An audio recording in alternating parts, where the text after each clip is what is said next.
start off a discussion on the structure of the atom, you could ask your students, what is matter made of?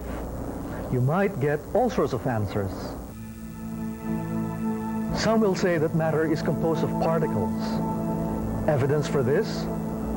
We detect the smell of flowers, or perfume, or vinegar. If we drop potassium permanganate crystals into a beaker of water,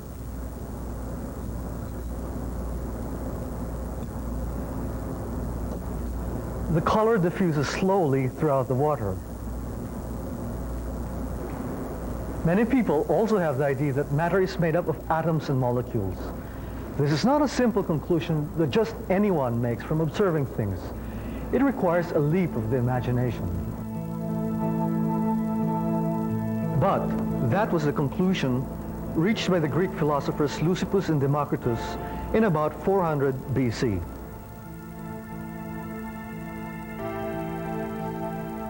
They believed that one could take a specimen of matter and keep on subdividing it until it could no longer be further subdivided. That smallest piece of indivisible matter was called the atom. For Democritus, atoms of water were smooth. Atoms of fire had sharp edges. Your students might ask, why were these things taught by philosophers and not by scientists? We should realize that philosophers were the scientists of their times. They looked at the world around them and made rational explanations about what they saw. Philosophers were held in high esteem by their society. They worked with their minds, not with their hands. They did not see the need to check their deductions by doing actual experiments. By the 17th century, that had changed. Scientists now worked in laboratories to find answers to their questions. The notion that all matter was made up of atoms was now well accepted and taught by scientists of the day.